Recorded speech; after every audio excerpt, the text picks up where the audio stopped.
morning, everyone. With you is your weekly podcast Knowledge Empowers. As always, with you is me, Kat. 안녕하세요. Then we have Baruch. Hello. And we have Kolach. Dobré ráno, good morning, everyone. Kolach, what's the topic for today? Well, I would like to talk about the thing which you mentioned last time. We started to talk about last time. I wonder whether it's the last time you've seen that podcast. And that was the topic we were talking about vacations. And at the end, we were talking like why people are not taking vacations. And that one of the possibilities is that they are afraid of losing the job or that they are replaceable and stuff like that. And that's connected with fear, the topic of fear. So one of our basic emotions. Having that in mind, so ladies, how do you know that you're afraid of something? How do you feel the fear? From physical perspective, for example, sweating or feeling to faint or like darkening in front of your eyes, like literally you are like spacing out or spacing in, closing yourself like in a bubble. Mm-hmm.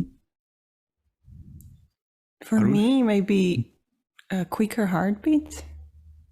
Oh, Quick heartbeats, yes, definitely. What about breathing? Rapid breathing, yeah. Rapid breathing, okay. Yeah. So I don't know. For me, these are very similar to anxiety or a stressful feeling. Mm-hmm. Yep, sure, it could be.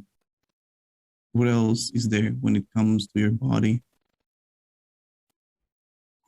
I once watched a horror movie in a cinema, and after that I couldn't sleep for 3 nights, literally. So I don't know if that's one of the symptoms. You cannot sleep just because you are so alert to the dangers.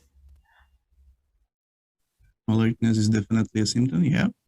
I can't watch horror movies. Actually, at that time, I realized it's my very first horror movie that I watched, and I watched it in cinema. So it was a very intense experience for me. What about eating? What about your stomach? What happens there? For me, usually I don't feel like eating. Like my stomach is in a knot. But it's again, I feel like it's more about stress, not really a fear. So I don't know. You have two types of stresses, that those who cannot eat and then those who eat. I actually eat a lot when I'm stressed, like long-term stress, but when I'm actually in that feeling of fear, is that actually a feeling? Fear? Is it a feeling? It's an emotion, yeah. Okay, and what about your limbs, like hands and feet? How do you feel those when you're afraid or stressed? Usually very weak. Weak, okay. Like they are giving up. All of those, like upper and yeah, like they're giving up. lower. When it comes to fear, it's Baruch, what you said. The difference between the body reaction between stress and the fear are really similar, because in both cases your body is reacting towards the situation. They're trying to protect yourself. And there are possibilities that you can fight, flight. So, you can fight the situation, you can run away from the situation, or you can actually, and that's a bit connected to Katka, what you were describing, and it's kind of a shock. So you are fainting there. That's a third reaction we have. Isn't it called freeze? The third Or reaction? freeze, yeah. That's also a possibility, yeah. And this is all caused by our brain and limbic system we have in our body. And there is a nerve going across our whole body, which is actually causing the reactions which you were mentioning. So it's one nerve which tells you that you need to breathe faster, that you need to, that your heart needs to pump faster, that you are not going to reproduce. So there is no sexual desire at that moment. There is no eating desire. And when it comes to that, because you want to survive, and for survival, it means that you are going to need to do something. Also, the same goes for the limbs. Usually for freeze, that's when you feel weak and you feel like you're going to faint. Or you have some energy in them, and usually it goes to the lower limbs because you're trying to run away, or it goes to your hands when you are trying to fight something. So these are the things there. I know very good tablets for this. One is called Neural, the other one is called Lexaurin. All Very good ones, right? We'll get to that. Yep.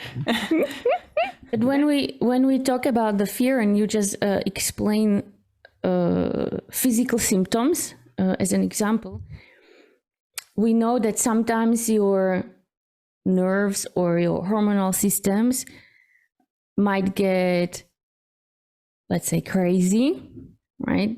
And then you start feeling those symptoms even though you are not in fear.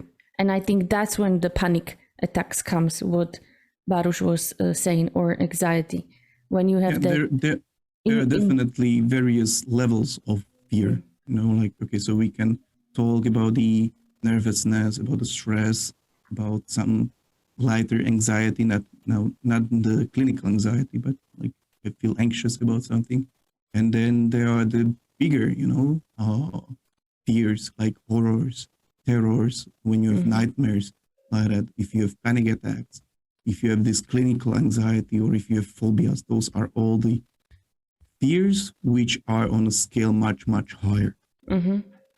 But that's where without the medical experts, you are not able to deal with it by yourself. It would take really long medical traumatology or some psychological interventions with the psychotherapists, because it could be linked to something else, and there are methodologies how to overcome it. So yeah, medication or therapies or something like that can work.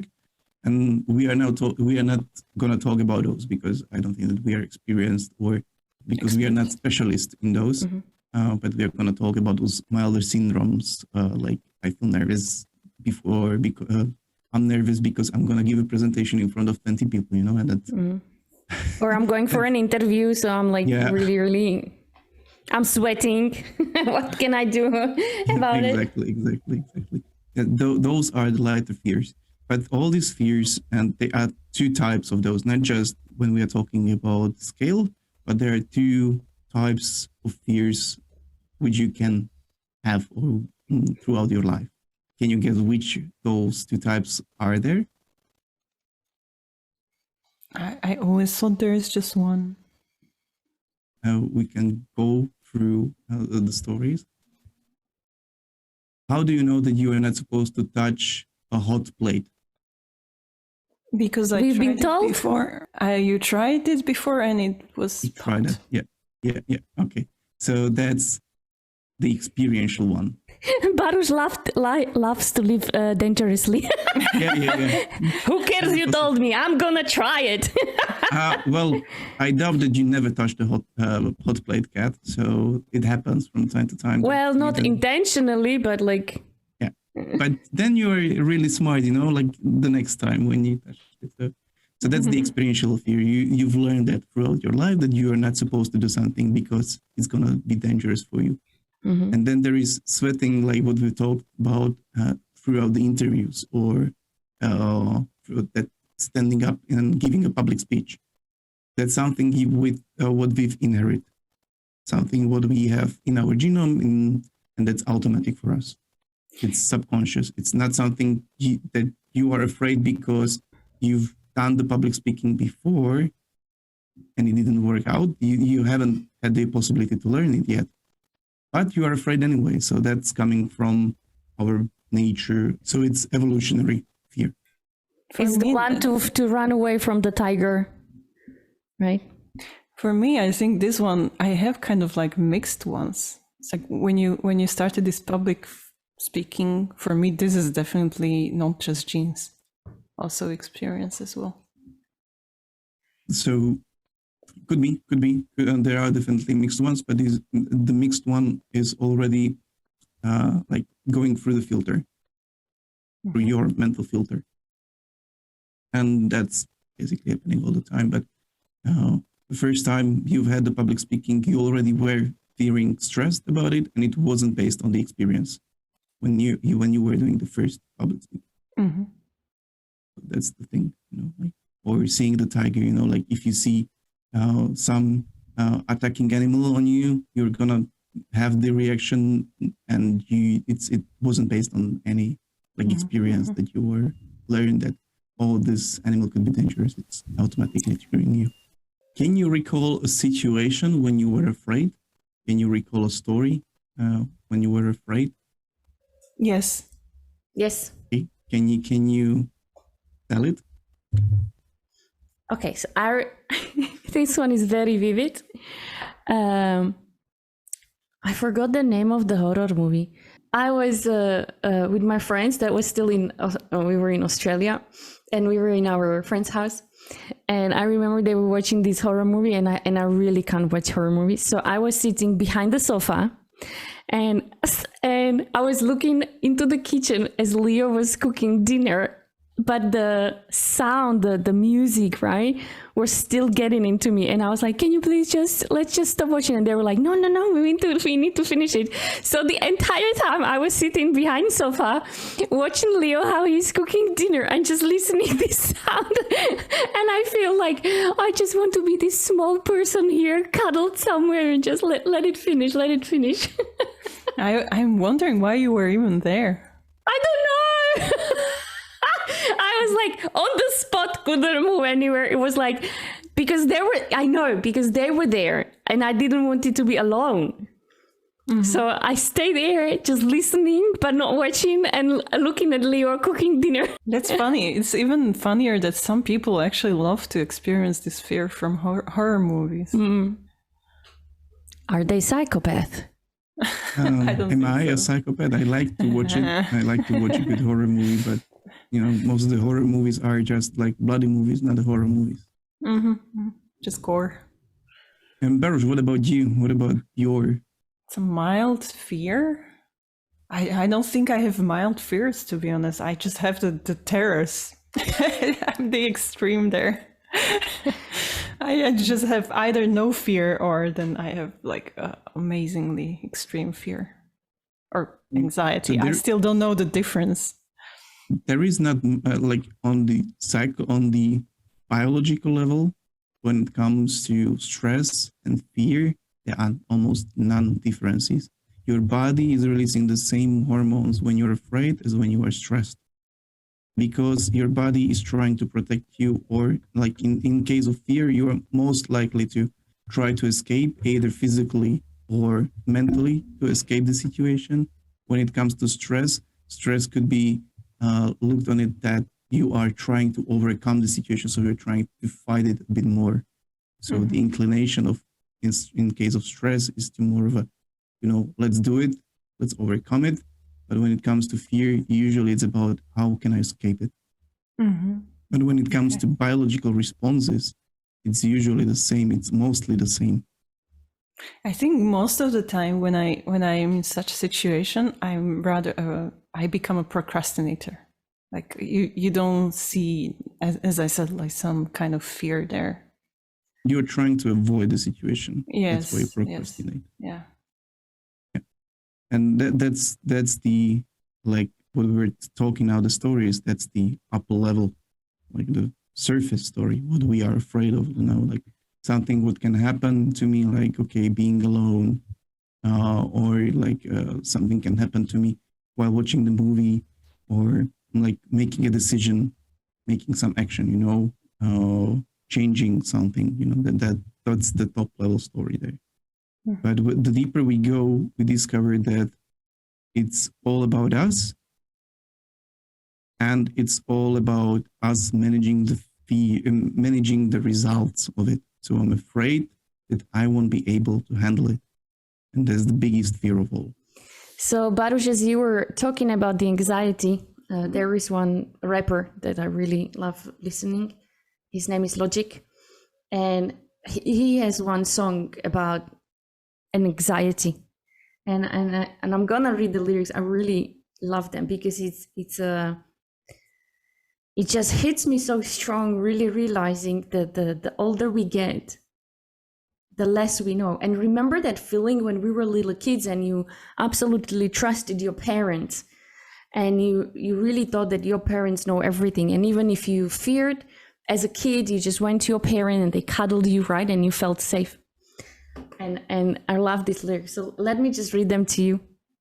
It was December of 2015 in sunny Los Angeles, California, in the heart of Hollywood. I stood next to my wife in a line surrounded by hundreds of other people on our way to watch Star Wars, when suddenly I was engulfed with fear and panic. As my body began to fade, in this moment my mind was full of clarity, but my body insisted it was a danger. I looked around and I told myself I was safe. I was fine, but I was convinced that something was wrong. Before I knew it, I felt as though I was going to fall and fade away. My body grew weak. And soon enough, I found myself in a hospital bed, being told what I went through was an anxiety. I refused to believe this story. I searched and searched for the cause of what had happened to me. I began to feel detached from reality. I felt as though I was seeing the world through a glass. I got blood work done, analysis of my mind and body to no avail. The doctor said it was an anxiety. But how could it be an anxiety? How could an anxiety make me physically feel off balance? How could an anxiety make me feel as though I was fading from this world and on the brink of a death? The realization, the sense of being out of one's body. I'm not here, I'm not me, I'm not real. Nothing is, nothing but this feeling of panic. Nobody understands, nobody knows the sufferings. This physical feeling, it can't be anxiety, it can't. Or can it? Can it, in fact, be the mind controlling the body? Yes, of course.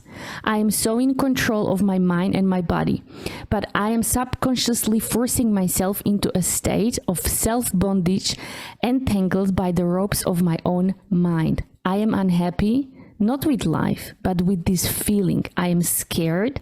I am a human. I am a man, but I look in the mirror and I see child. I am an adult who recognize grown-ups don't really know shit, and they never did. And it scares me, because now I am just a grown-up who doesn't know a shit. But one thing is, I do know this feeling, this horrible feeling is going to kill me. No, this feeling, this anxiety is nothing. I have an anxiety. And of course, those lyrics go like further, but I really love this song so much. It just describes the absolute depth of the fear, the anxiety, and realization of how a mind can take over of your body.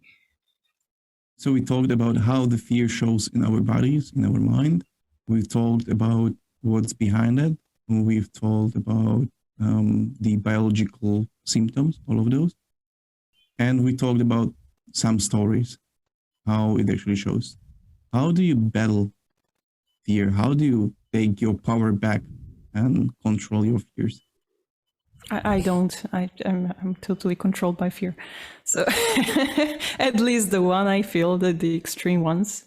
So I don't know. I will give word to Kat because Here comes the awesome drugs. Yeah, medication is one of the things, definitely. And when it comes to the fears, another one could be therapies, because you might have some fears from your childhood somehow written in your brain, and then it could be overcome with therapies. Some say breathing, start breathing. Breathing is great exercise, because breathing is the fastest one which can calm you down, actually. But for it to work, you need to practice it. Because when the fear happens, it might take you even like more than half an hour, but you won't be able to do it by yourself. You need to have someone next to you who will literally tell you on a count of 4, breathe in. I mean, on 4, like 1, 2, 3, 4, and all those 4 you breathe in, out 1, 2, 3, 4, all of those 4 you breathe out. Because you are in such a fear that the beginning you are not able to concentrate on the counting. So if you have one person who is helping you, or you can practice it to learn it, and when the fear happens, then you are able to breathe and help yourself out. And also, we are not, or our brain is not able to think at two things at the same time. So by practicing it, you are helping, I call it switch your mind. And so if you practice, for example, these breathing techniques, and if the panic attacks happens, and you start concentrating on the breathing, it helps you calm down because suddenly your brain is concentrating on something else, not on the fear. Yeah. When it comes to breathing, actually the medical books will contradict you a bit because you don't need to do a half-hour breathing to calm yourself down, or you don't need to be a specialist. Usually it takes just 5 minutes when you breathe in and breathe out, in terms that you breathe in for 3-4 seconds and you breathe out for double the amount. The breathing out is connected with relaxations, with the different system, the exactly opposite system, which is triggering the stress reaction. So there is one, is vagus nervus and this the sympathetic nervous system. And with breathing out, you are triggering the other one, which is supposed to help you relax. So breathing in and breathing out double the amount of time is which will calm you down really, really fast. And you don't need to have anyone specialist there with you counting for you or whatever. So this is theory, what Kola just said. So I'm going to ask you a very tough question. Have you ever went through a panic attack? I'm talking about mild fears. I'm not talking about panic attacks. I'm not talking about the fears which are like for which you need a medical substance or these sort of. I'm talking about the anxieties when you are going into public speaking or you are supposed to have interviews or feedback sessions or stuff like that. That's when this can help you. Is there any other way? Imagine you are in the middle of interview and you start like breathing in, breathing out, basically meditating in the middle of it. Are there any other points? Ask for a glass of water. Yep, exactly. Asking for a glass of water, asking for a break, it helps. Also relaxing on a chair, and relaxing in terms of releasing tension in your muscles, that can help you as well. But a lot of stuff does before the session, because when you're on the session, you're already feeling the fear. The fear starts before the session, before you come in, before you open the doors. So you need to do preparation beforehand, mostly beforehand. Is there actually any way how to avoid this situation even happening?